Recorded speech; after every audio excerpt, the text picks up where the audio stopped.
Very special to me because there are so many amazing, phenomenal people in here that I have not seen in so very long. So many people that have impacted my life and the lives of so many special people here. So can you give yourselves a round of applause for being absolutely fabulous?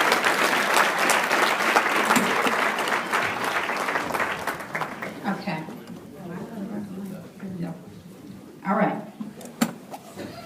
So I'm so proud to promote culture and education and political ideologies as an actual member of this chapter of the NAACP.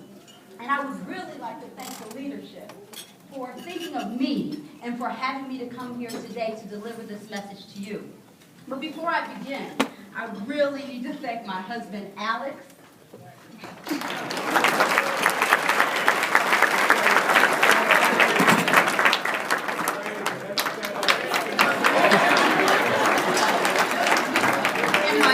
Sydney, and my Buffalo family. My mother, Tanya Holder, an employee at Buffalo Public Schools, has taught me the most important thing that everyone in here should know, which is to see the good in everyone. I would like to thank my little brother, who is bigger than I am. But always my little brother, my sister, Brandy, my cousins, aunts, and uncles, my godparents, and my special fathers. Can you stand up, my special fathers? You know who I am. Stand up, my special fathers. Dr. Taylor, something is wrong with your legs. Stand up. Uncle Stanley, stand up. Thank you so much. These people that I'm speaking about, they promote this slogan, and I want you to do it too: service before self and excellence before arrogance. I'm going to say that one more time. Service before self and excellence before arrogance. So this immediate and adopted family participates in academia, public service, youth programs, food service programs, senior programs. I am so blessed to be a part of this family, and I would not be who I am without you. So today, I plan to advocate creatively for the civil rights of our youth in the city of Buffalo, and I'm going to tell you a story. But I'm going to do it from a sociological perspective. I'm going to discuss a key question, and I need you to say it with me, right? What is the value of life? Say that. What is the value of life? And the definition of education. And the definition of education. Let's see if we can say it all together. Ready? Go. What is the value of life and the definition of education? So to contextualize this discussion, I'd like to recite two quotes. The first by Black feminist philosopher Patricia Hill Collins. It's called "The Personal is Political." Think about it for a second. And the next, you're going to love this, by activist and educator Nikki Giovanni. You cannot be unraped. So both myself and these prolific, amazing women, Patricia Hill Collins and Nikki Giovanni, understand that who we are is a product of history, location, and the development of the energy around us. So Hill Collins expresses that our personal experiences are political statements, and I believe that we can use political statements to educate our youth. Now, Nikki Giovanni has proposed that once something happens, even rape, you cannot erase it. However, I will explain today that we can adjust these outcomes by maximizing our strengths and by understanding the consequences of change. I need to address this key question: what is the value of life and the definition of education? And I'm going to do that today in three unique contexts. So first, I could never come to Buffalo without telling my story, because it's important for the children, it's important for the adults, and it's important for the people who've impacted my life. So my personal story will be political, and I will talk to you about the leaders in Buffalo who changed my life. I'm going to apply these political statements so that I can help you shape and redefine what the definition of education needs to be in the city of Buffalo. In the second context, I'm going to explain how we cannot erase history, but in fact, we must understand change. We must understand change that is social, economic, and psychological. So I'm going to perhaps take you to class. So some of you have never listened to one of my sociology classes, but you're going to hear one tonight. All right? I'm going to share with you several critical perspectives. I'm going to interject some information from sociological theorists, some economists, and some theorists that talk to us about institutional racism. All right. Yeah. And institutional change. The third context will be really interesting because this is the point where I want you to think about the generation that you belong to. Do you belong in the baby boomer generation? That means you're born between 1946 and 64, right? Are you a parent of a baby boomer? Or are you a part of Generation X, Y, or Z? And those are the youth and the young adults. Now I'm going to talk to you a little bit more about those details. I'm going to flesh it out. And I want you to think critically about your generation and what I'm going to tell you about this typology. How this generation has been taught and educated to perceive the definition of education. So we're going to go through that. And I hope you walk through that with me, and I hope you're listening. Are you listening? Yes. So, what is the meaning or the value of life? It is why you are a valuable asset to society, why you matter, how your contributions make a difference. Are you significant? Why, in fact, should another person not take your life? And why do they deserve to live? So it is necessary for me to talk to generations X, Y, and Z about the value of life, and everybody else can listen along. So my personal story, really, has been all about learning that life is longer than one day. How many people here live life like it's just today? I got to figure out what in the world I'm going to do to get through with today. And then you move on to the next day. But you're just moving on to that next day, trying to figure out how you're going to get through that day. Well, I had to figure out that that's not the way I'm supposed to see the world. You know, I'm not supposed to be living check to check. And I'm not supposed to be living life like it's one day long. So leaders in Buffalo actually taught me to learn from the strengths of my own errors, which there were several. It's okay. And to also learn from the individuals around me. And I needed to really learn that I could learn anything from anyone.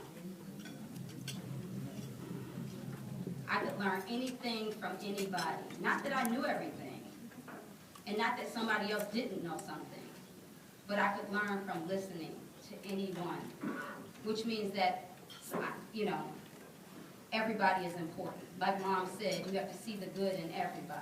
Because some of you are just way too big to listen to somebody else. Your head won't even fit through the door. But anyway, so my personal story is a political statement, and I want to help you understand what could happen for people who are members of Generation X like myself. More fortunate, I think, more fortunate members, because I'm blessed. I'm blessed to be here. I'm blessed to be alive. So I want to take the time to remember these powerful leaders. So First District Erie County Legislator Barbara Miller Williams. She was the Ellicott District Council member when I was 14 years old. In my first job as her Mayor Summer Youth employee, she taught me the value of community. She showed me the value of showing up no matter what. Show up no matter what. Come to the job and throw up all over the floor. Let them send you home.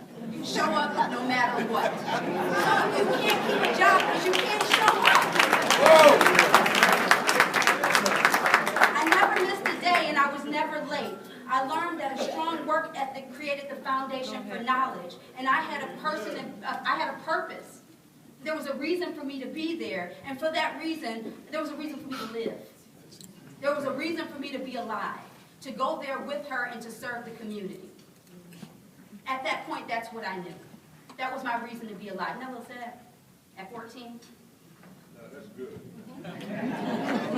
Okay. The next person, the late Homer Platt. Homer Platt was interesting. He had a group of young girls who were running track, and he was going to pull us from the community, and he taught us to get our fingernails polished and our toenails done. And I'm not into that type of stuff. stuff. But, you know, he told us to do that, and he told us that we should, you know, we should be prepared, and we should be the most beautiful girls running track, and we should stand for something bigger and better than anybody stood for on that track field. And he took us to Montreal. I had never left Buffalo. He took me to Montreal. So running track was a natural skill, but Homer Platt taught me how to run in my own direction. Can you do that? Can you run in your own direction? Are you running your own race? Are you chasing somebody else's dream? Are you pissed off because you're not as good as the person next to you? I'm not. I'm good. Find a skill. Develop that skill. Understand your strengths and find a strategy to win. Sydney, what do winners do? Thank you. I learned to lead a team as a strong, determined female athlete, and I learned to run my own race. Next, when I was 17, Kathleen Bonds, she was the Educational Development Program Director at SUNY Fredonia, but she's a Buffalo resident. She commutes to SUNY Fredonia every day still. That's amazing. So she helped me to trade those track cleats in for a computer at UB. She told me, you don't need to be running track because you can go to school for free academically. And I quit the track team the next day. She saw more potential in me than I saw in myself.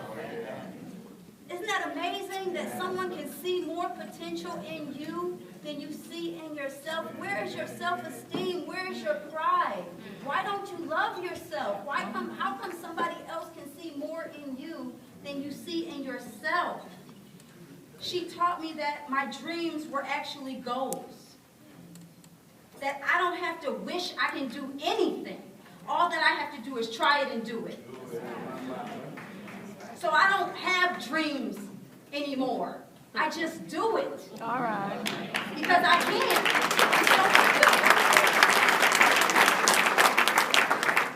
So at age 20, senior counselor at SUNY Buffalo, Denise Hare, was the best academic advisor in the whole wide world.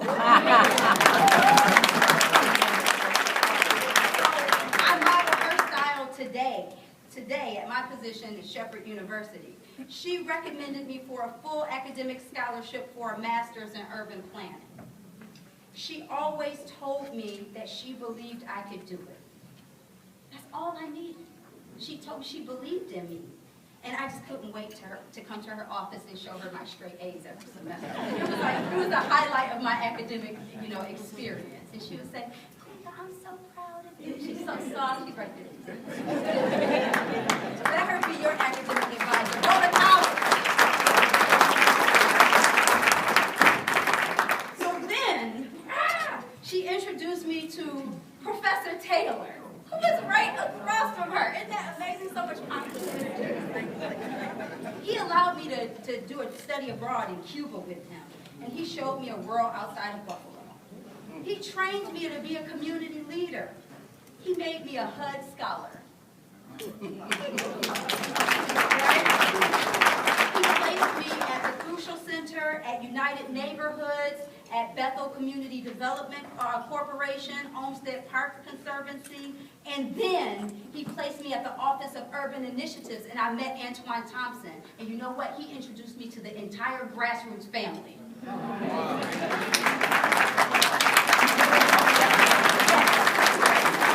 Right? So then, you're not going to believe this. I met the most powerful women that I had ever seen in my life. Right? In spoken word, in spirit, Hearts of Gold, Crystal Peoples, Carla Thomas, Joyce Wilson Nixon, and the late Joy McDuffie showed me how to use my voice, how to frame my language. They showed me the power of communication. They taught me how to get what I want right now. All right, all right, all right, all right, all right, all right. Give it. I need this. And Joy. And she's not here with us right now, but she's here with us, right, in spirit. Boy, Joy taught me to just tell somebody how it is. And I had to work on that a little bit over time because sometimes it got real. But it helped me to get exactly what I want. And some of you, sometimes you can't be afraid to go for it. You know, all somebody can say is no. So ask. And if they say no, say, can you rethink this? Because I'm sure this is important to you. Right? I'm sure this is very important to you. And I know you wouldn't want something like this to go wrong. Because I know this is your passion. So you really should do this. Try that. It works. It works all the time. So then, one day out of the blue, I went to church. It took a long time. It took so long for me to go to church. I met Pastor Pridgen, and he showed me that faith will always be the best tool to produce the best product. So no matter what, I had to stop lying. And I had to do the right thing. Yeah. Oh, well, you can't be afraid. And everybody in here has told a lie. Probably yesterday. All right. Before you got here, you lied. Somebody don't even think you're here right now. You lied.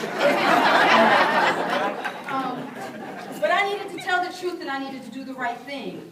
And because of Pastor Pridgen, Bishop Pridgen now, I became pleased to live. Silence. Put it on silence.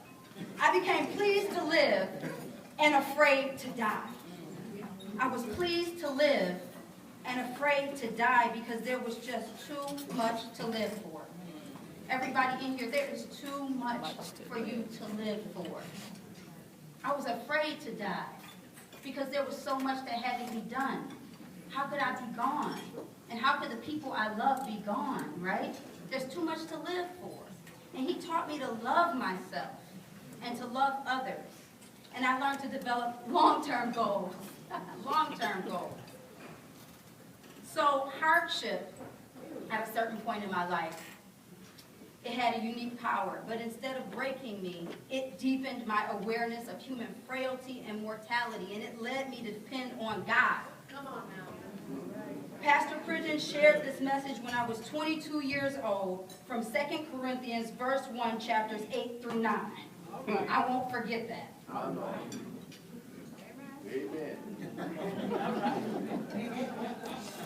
Shortly after, some kind man sat next to me in church. Maybe he knew I needed Jesus. President and CEO of the Community Action Organization, L. Nathan Hare. He showed me the love of he showed me the unconditional love of a father figure. I needed that. You know, at some point in your life, ladies, you need that. Man, you got to show up. Show up. Where are you? Show up. Because we, the women, we need unconditional love from our fathers. So because of that relationship, my self-esteem grew, and I began to demand self-respect. Because some of us women, we don't even love ourselves enough to let people respect us. And that's why we're always getting beaten up. How could I let somebody punch me in my face? It's so beautiful. You guys are so beautiful. You're so beautiful. Everybody in here, you're so beautiful. How can you let somebody hurt you? Love yourself. That's what I tell the kids. That's what I tell the teens. You got to start today. Can you just say it? I love myself. Because you are so amazing and so beautiful, and don't let anybody hurt you because you are important. Remember that movie? You is time. Right? Yeah. I saw that movie. So I'm going to be done with all of these lovely people and move on to the real story in a minute, but I can't fail to mention Peggy Romano. Peggy, just stand up for a second. I just want to see your face.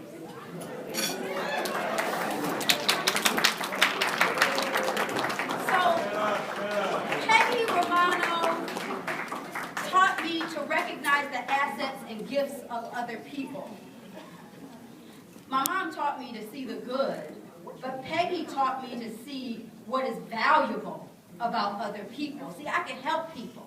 Once I know what you are good at, then I can try to help you magnify that. That's what transformational leadership is all about. Once you can see the assets of others, then you can be a phenomenal leader. But doggone it, she took me beyond the world of black versus white. Go ahead, girl. Well, we had to do that, right? In the very segregated streets of Buffalo, New York. Right?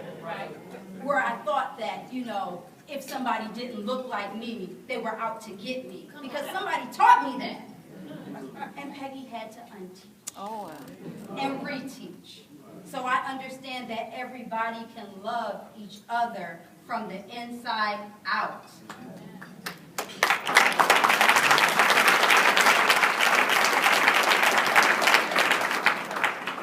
So my friends, Rashid McDuffie, Tamika Pete, Tariq Hakeem, Levita Spence, and Damone Smith. Those are my everlasting friends. Those are my everlasting friends. You have to have everlasting friends. Some of you will be lucky to have one everlasting friend. If you have to know who they are and love them. Love them no matter what. Through good and through bad, no matter what. Love them. Because you need that love back. And because you should just love them anyway. Right? So, these leaders have taught me that education is skill and development and strength, Barbara Miller-Williams, remember, love and caring for others, my baby brother, my grandmother, and my Uncle Eugene, focus, purpose, and motivation, Nate and Denise, a nurturing network, the community leaders, vision and knowledge, Dr. Taylor, selflessness and being humble, Peggy, a voice, Joyce, faith and long-term vision, Pastor Purchin, mentorship and support, my family, unconditional love, my husband and my daughter. That's it.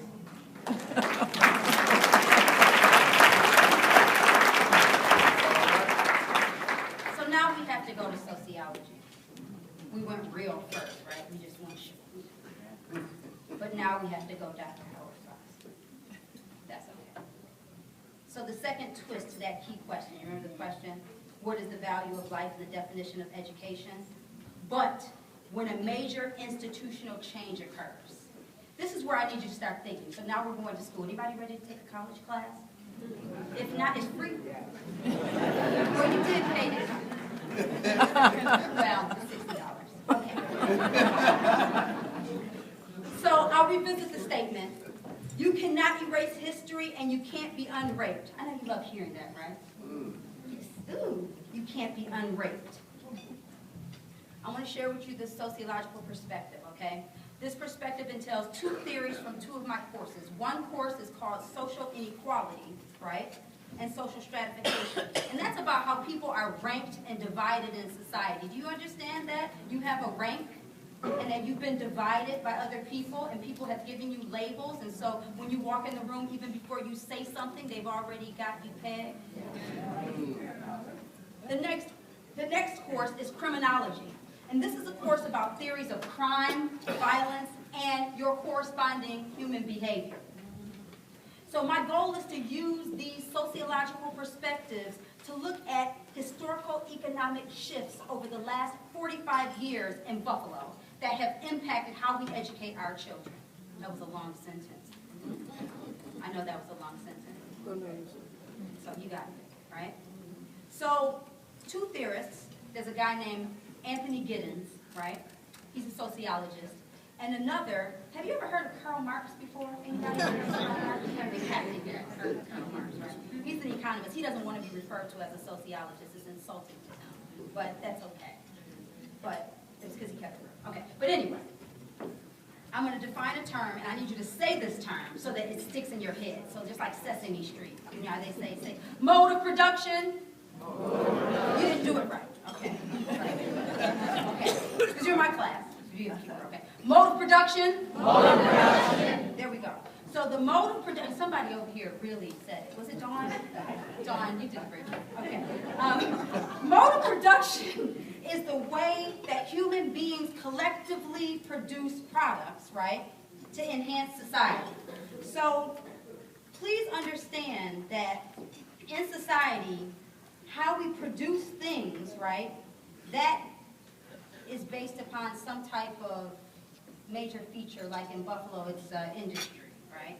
So when you have an industrial society, you may depend on certain types of jobs in order to make your money. You with me?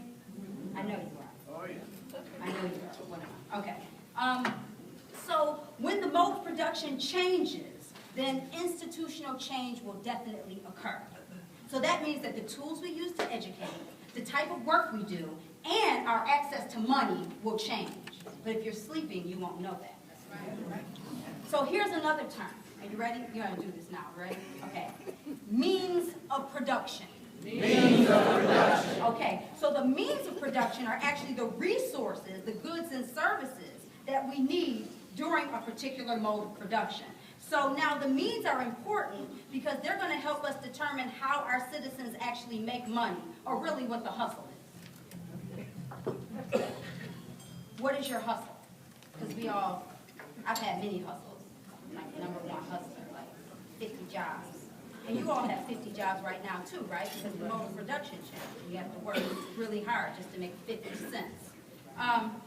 So when the means of production is in a state of desperation, then we might see an influx in crime rates. We might see confusion about how we educate our children. We might even see stereotypes about expectations for achievement. Last term, I promise that I'll have you say today. It's modernity. Say modernity. Modernity. So modernity is best described by this high-tech shift in production and this global marketing and entrepreneurship that we see today. So institutions like the economy, family, politics, the media, and education have entered this very scientific and technical mode of production. But you know what happened? When we entered this global mode, it meant that we started focusing on self-preservation and self-interest and individual success. So that means that Buffalo is moving away from this community-based and critical thinking philosophy that some of us are used to, and we're moving towards something different. It's kind of scary, right? But if you were awake, you would see that happen. Yeah. So for the past 45 years, Buffalo residents have endured the effects of this transition from an economy that was heavily invested in manufacturing to this more technically diverse economy. And so the introduction of technology occurred actually a little bit slower in cities like Buffalo because Buffalo relied on the industry. So we were a little confused because, Mom, you remember that computer I bought you? Remember that computer? That dust on it, like 7 years, right? I'm like, you need to use this computer. It's like, what's the universal power button, It got real, right? And then, raise your hand if you know anybody that happened to. Somebody tried to give you a computer and tried to get you to use a computer years ago, and you were just so resistant. So, this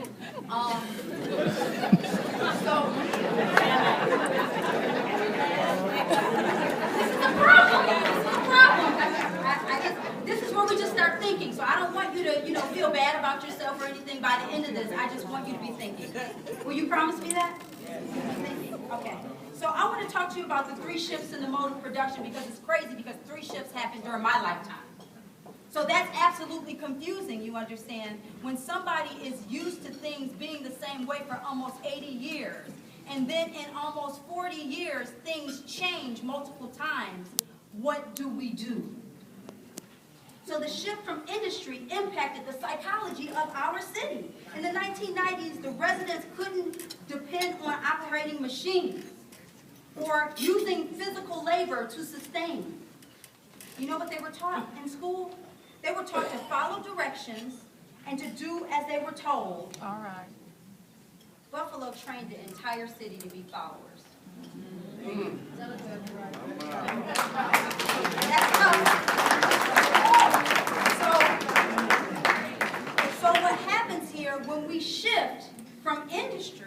and we start transitioning to technology, our philosophy of vocational education becomes challenged. Do you understand how serious that is?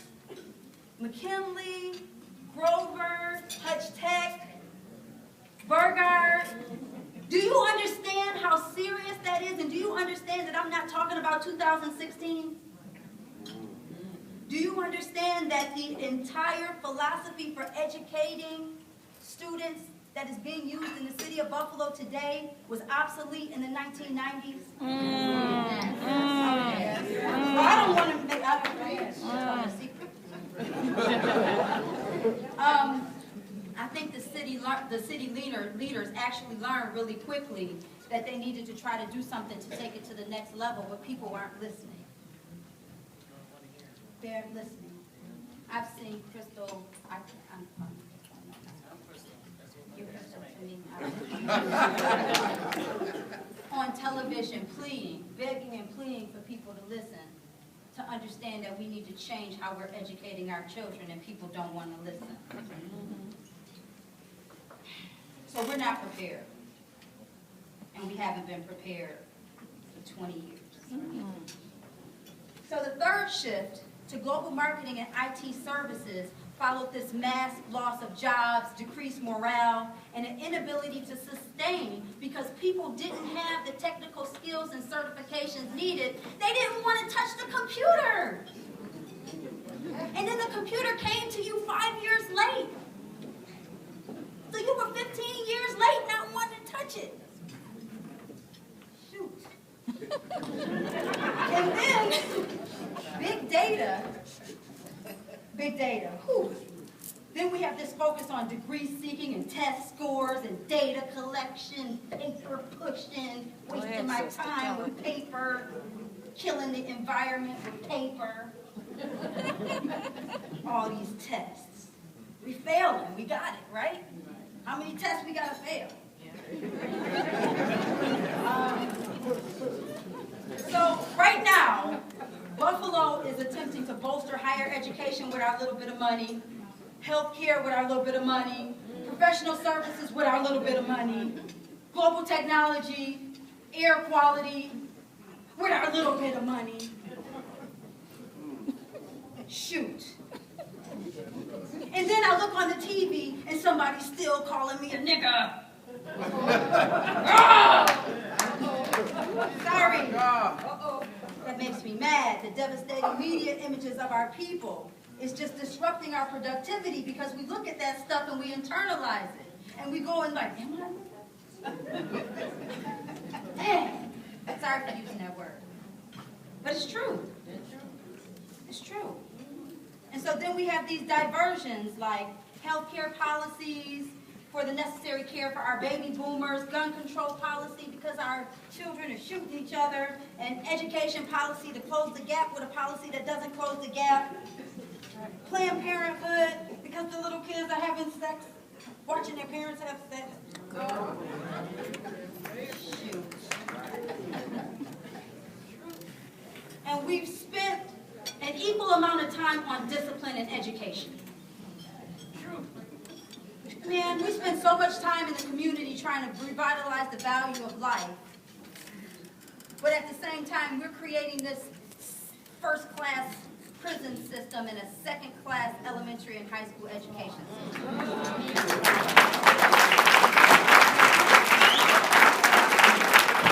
So, why in the world did I not know that I would attend college? I lived a couple miles from UB, Buff State, Canisius, ECC, Damon, Duville, Medaille, Trocaire, Bryan and Stratton, Villa Maria, Miller, Fillmore. Why didn't I know I was going to college?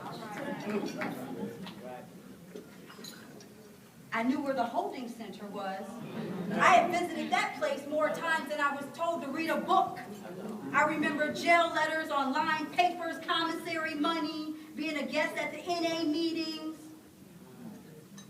But never on a college tour.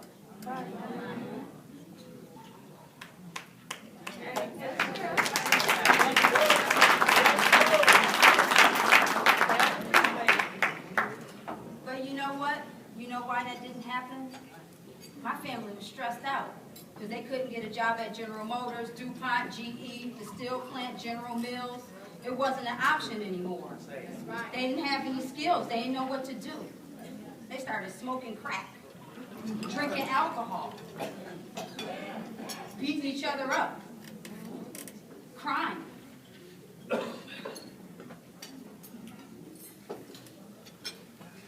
Economic shifts are crazy. It's crazy. It's very crazy. What do you do when the world has changed right in front of you and you didn't get the doggone memo? I'm just telling you this story so that we can enhance our collective understanding about growth and development. And believe me, our leaders have worked so hard because it's not their fault. It's not our fault. But, you know, that thing about being unraped, right? We can't be unraped. But we can change, right? We can make a difference. We can change. So, the next thing that I want to talk to you about, obviously, right, is generational shifts. Are you ready? All right. Because I know you want to eat. Amen.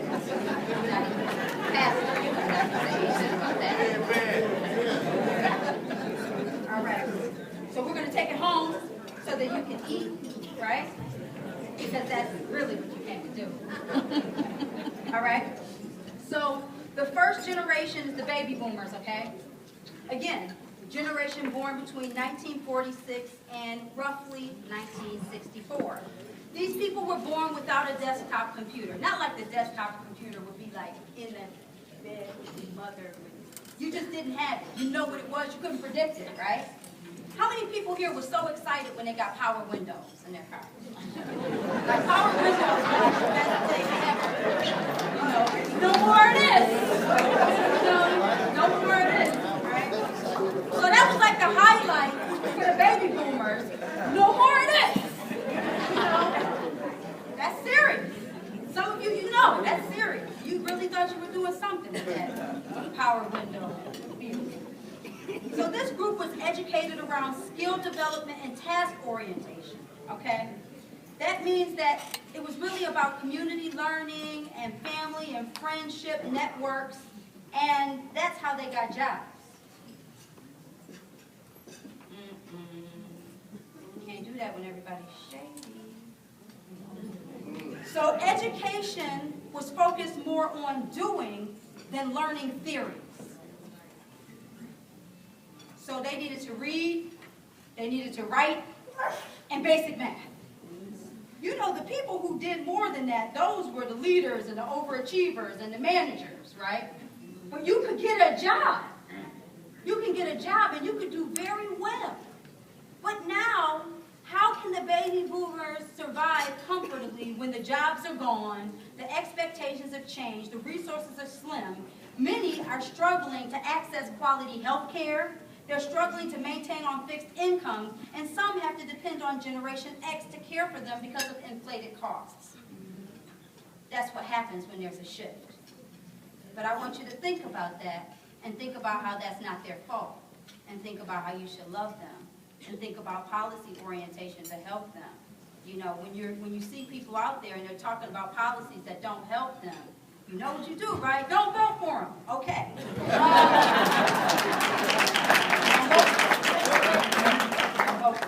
So the next generation is Generation X, and they have been referred to over time as Generation Me.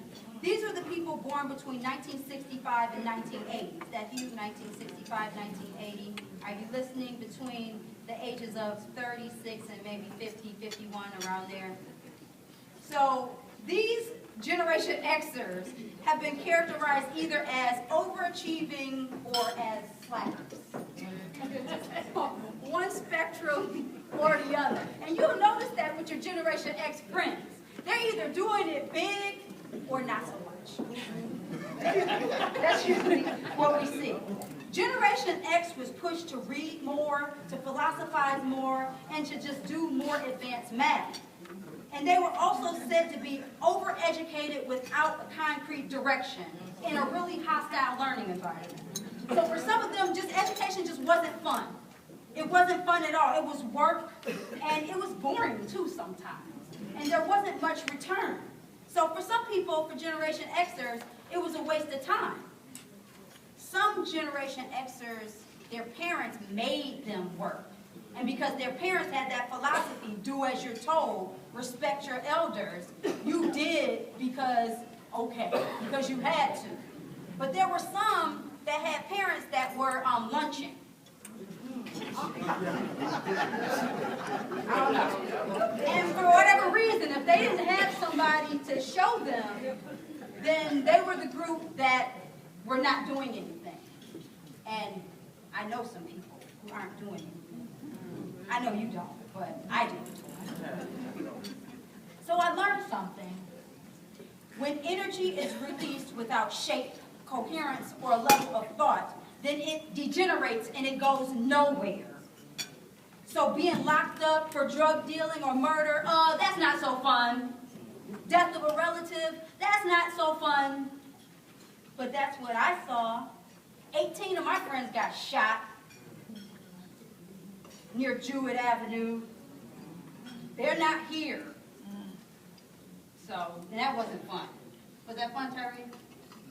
That was not fun. Watching our friends die was not fun. So, but this group, there's something special about this Generation X group. And if you're Generation Xers, listen to this so that you can feel good about yourself. We were taught to think outside of the box.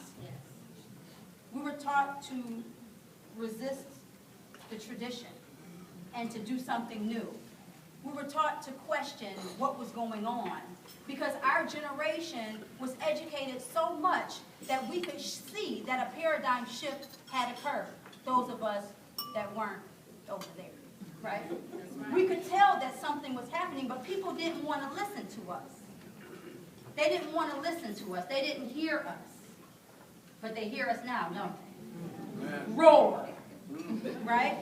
But my group is also the group that thinks somebody owes them something.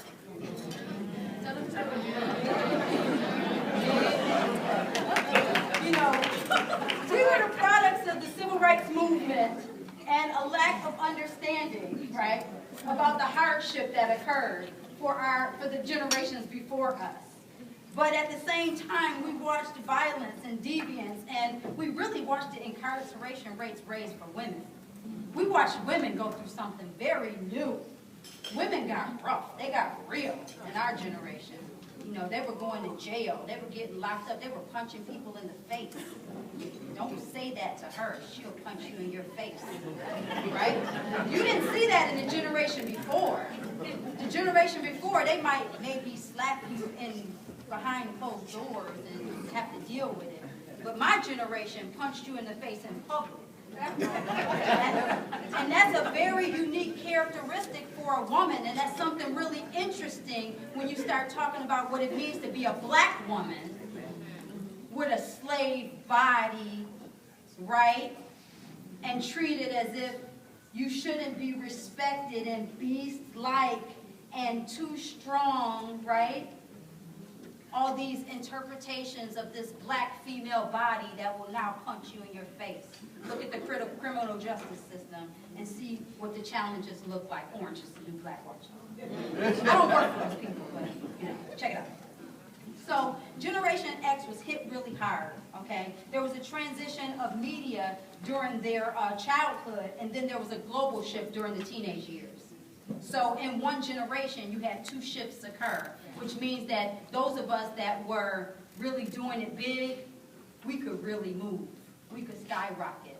But those of us who didn't do well, when they fell hard. They fell hard. And some of them still, to today, they can't get up because they fell so hard, right? And they're incarcerated, or they're dead, or they're asking you for help. Help them. Don't turn your back on them. Help them. You can see the inward frustration. I remember people saying, people don't want our children to succeed. President Barack Obama came at the right time for Generation X. It's such the right time, right? Because they needed hope. They needed that. And so just a lack of control and a cry But this was the group that said, I'm not an idiot, I'm not ignorant, I'm not a nigga. Get me off this blacklist. You know, we need it. We need Generation X. You need them. You need Generation X. You gotta love something about every generation, but know what is strong about that group. That group has your back. They have your back. The next group are the millennials. That's Generation Y. Raise your hand if you were born between 1980 and 1999. Yay! Generation, the millennials. Woo! Man, the millennials. You are addicted to TV and social media. TV addicts. You need everything you see on TV. You love it. You can't get enough of it. Woo. You know what? Your Generation Y people work best in teams. They strategize, and you know what they want to do? They want to make money. You want somebody that want to make money? You get a Generation Y person on your team. They want to make money. That's the goal. The goal for Generation Y is make money, because they were pissed off watching the Generation Xers struggle and be frustrated, and they were mad because their parents don't have a job. So it is their job, it is their position. Our educators taught Generation Y how to make money. Shortchanged them a lot of things. Yeah. But they taught them how to make money. This ideology of work ethic for Generation Y is crazy, because they will only work for a reward.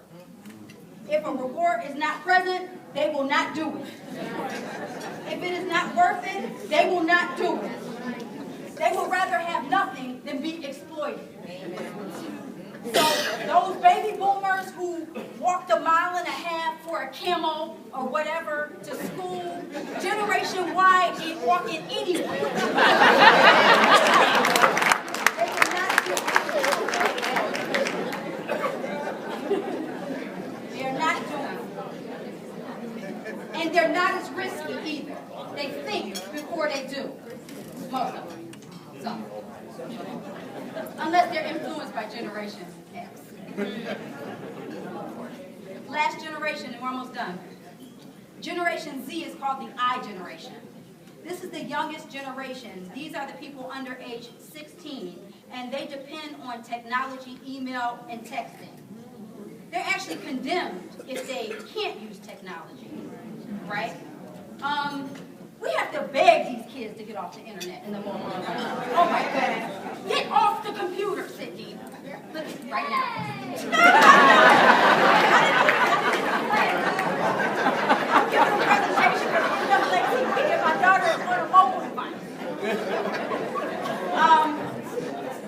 See, Generation X and baby boomers keep trying to tell Generation Z to get off the computer, but they don't understand that they're making a mistake.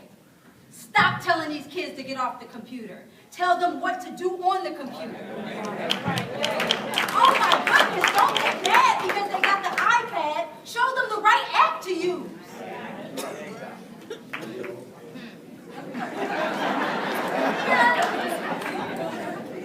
They've been driven to technology. They have been socially constructed to do this. From day one, this is a part of their psyche. You're pushing them away from what is natural. Give them the right app. There you go. Let them stay on that computer all day till their eyes go cross. Let them learn all the bones in your body on the app. Jeez. We don't get it because we're stuck. You're stuck in your mode. You're stuck in your generation. Smell the coffee or smell the dessert.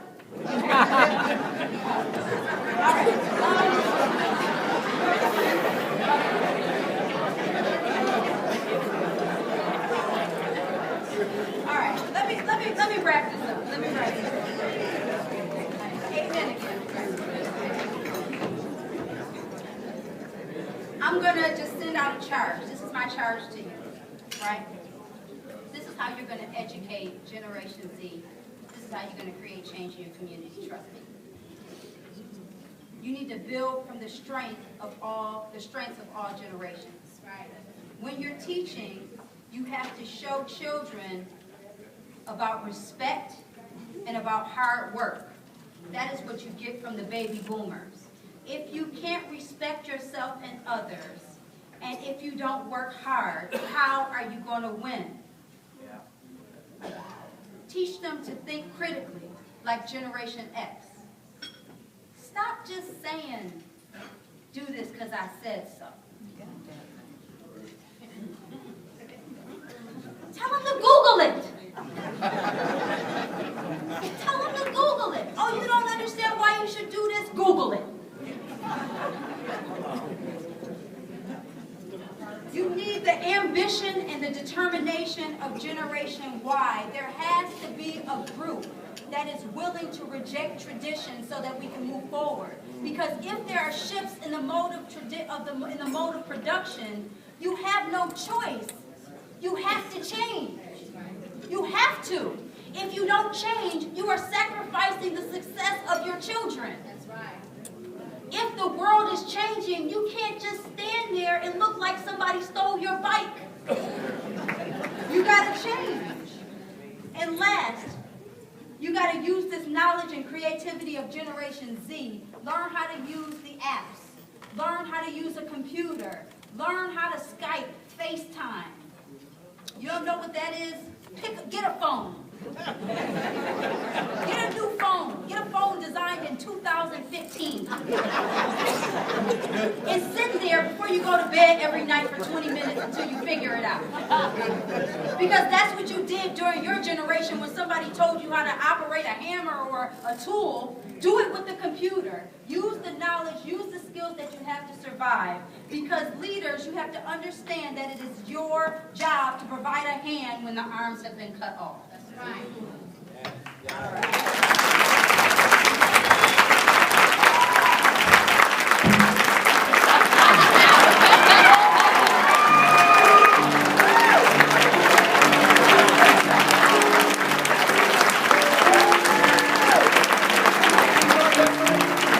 That is so Generation X.